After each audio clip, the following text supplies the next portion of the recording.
Welcome to the Inspiring Tech Leaders podcast with me, Dave Roberts. This is the podcast that talks with tech leaders from across the industry, exploring their insights, sharing their experiences, and offering valuable advice to help technology professionals.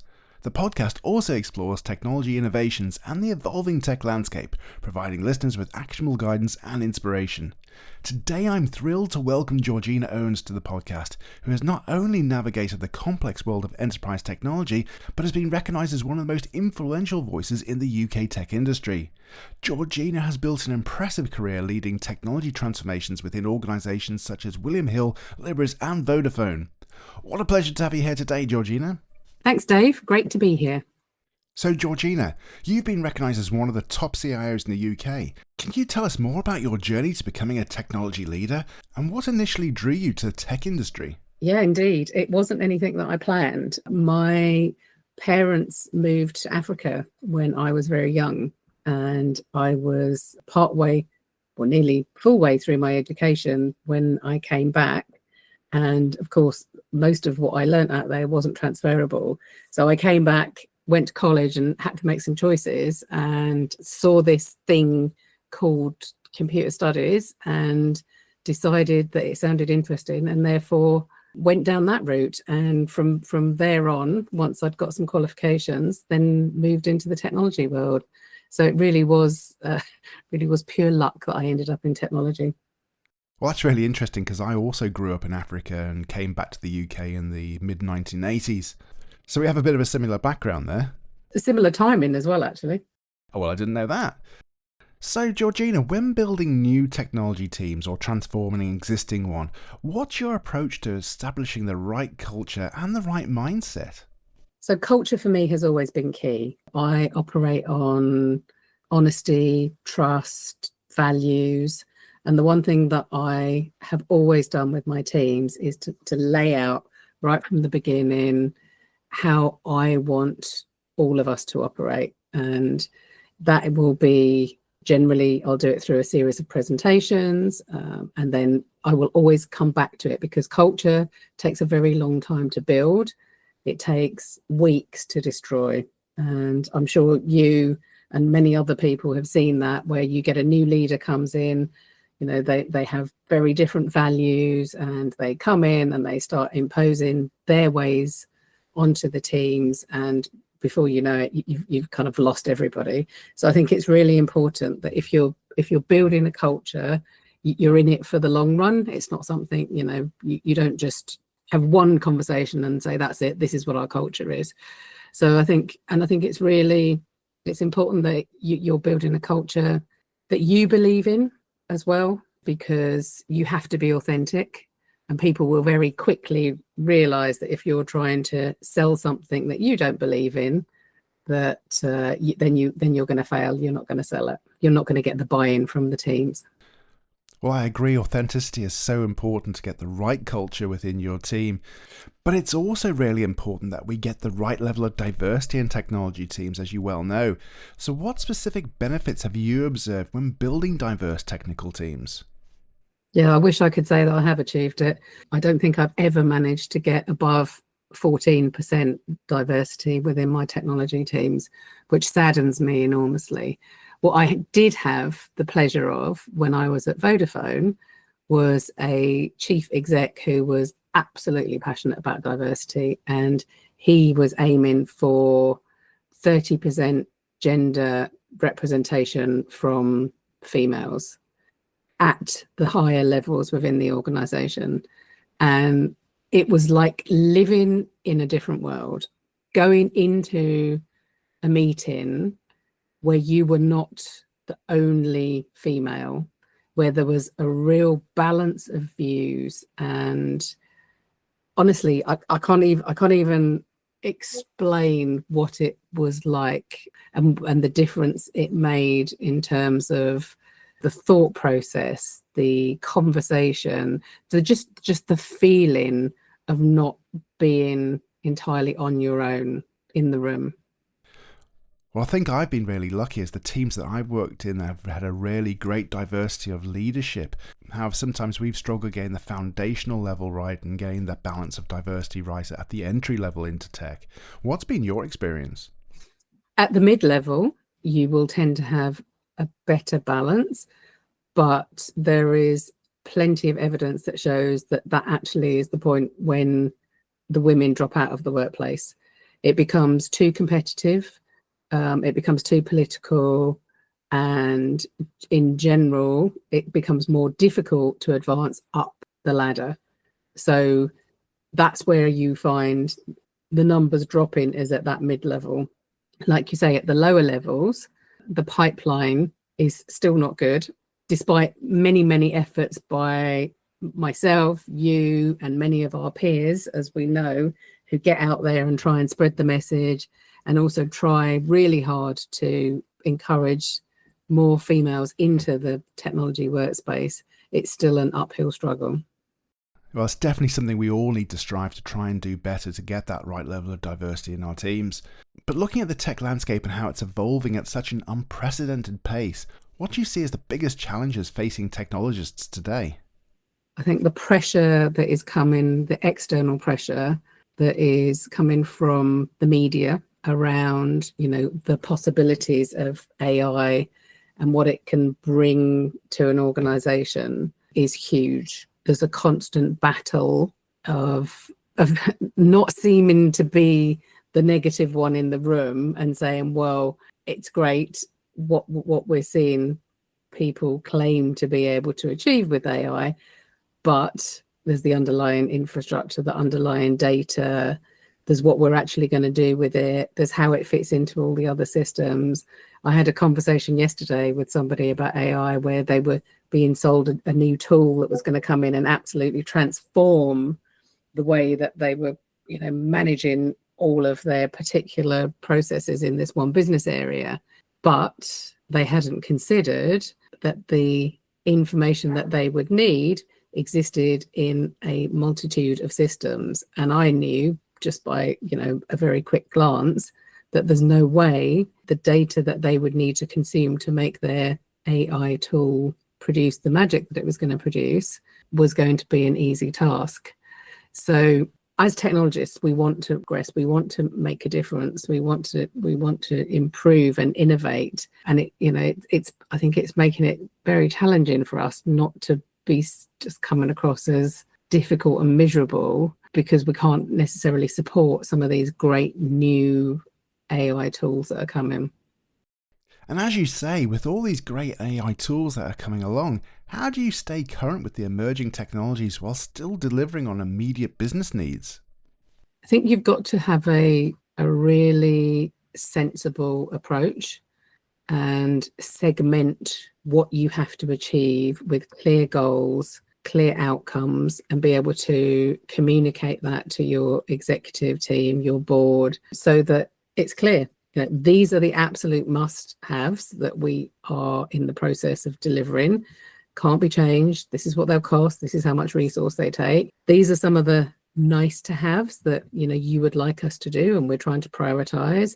And then there's all of these other things that are coming on top, which is the unplanned stuff that looks great and shiny and wonderful. And we want to incorporate those in as well. Looking at the portfolio of what we're doing, please let's discuss how we're going to do that. So it's got to be a two-way conversation based on solid data of all the other things that you're doing. And knowing that we're seeing increasingly more scrutiny for companies around privacy, ethics, and social responsibility, how has this changed the role of technology leaders? Yes, it's a level of responsibility that I think a lot of people didn't realize that they were going to be taking on. And I think there's two different kind of types of people that have been in the industry for a long time, who are probably feeling challenged by areas that they're having to get involved in that are maybe out of their comfort zone a little bit. And then there's new entrants to the marketplace in, maybe the C-suite, who also didn't realize that actually, it's not just the tech that we're looking after, but there's all these other things that we've got to think about as well.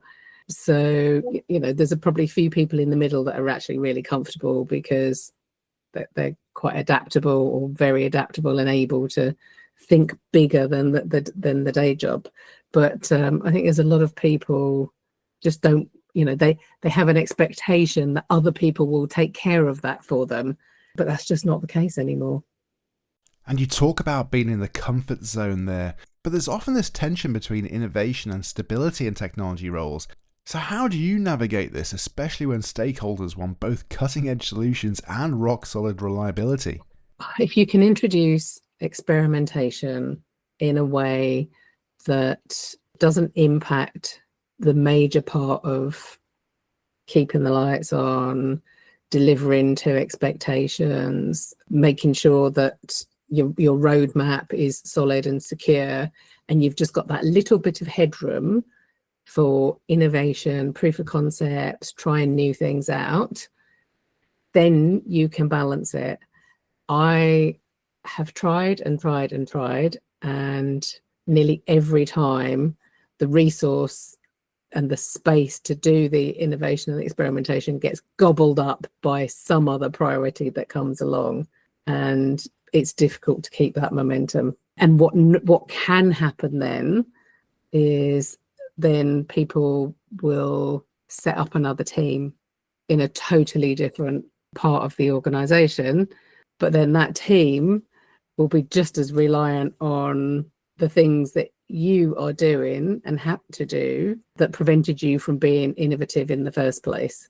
And then that just tends to cause tension, between the two teams.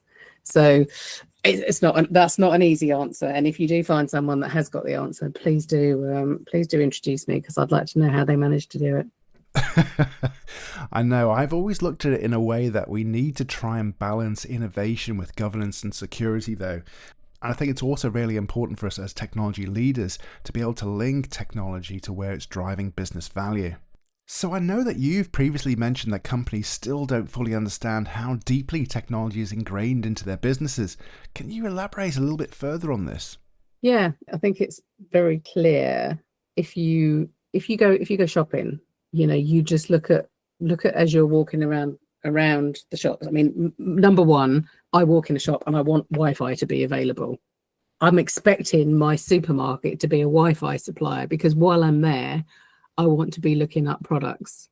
I want to be comparing prices. I would like to be able to check their own product inventory. If they haven't got something in the store, then you're going to go and pay for it all. And the technology around supermarkets and retail now is quite incredible. If any of that wasn't there, or if any of it breaks, the impact is huge. And that's true of kind of any business. If you go to a bar, if you go to a leisure centre, if you go to a garden centre, anywhere that you go, everybody now is so dependent on technology. I cannot think, even us in our homes. Last week, my mum moved house and her broadband can't be connected until this Friday. So she's been living off of her mobile phone. And it turns out that she doesn't have an eat all you can contract, run out of data credits, and she was offline from about 5 o'clock until the next day because she couldn't manage to get it fixed. And she said, oh my God, I can't tell you what that felt like. I've got nothing, no connection to the outside world. And you think about it, so we are all so incredibly dependent on technology. Well, I do wonder how that might actually sometimes be a little bit liberating, just to have 24 hours off and not be connected, given how all of us are so connected all the time. So what changes have you seen in how boards and C-suite executives view technology over the past decade? And do you think we're moving in the right direction?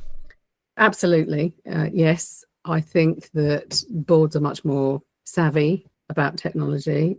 I think that there is still the hangover of it being a cost and an inhibitor to progress. How many times do you hear, technology haven't delivered? The cost of technology is just going up and up and up and up.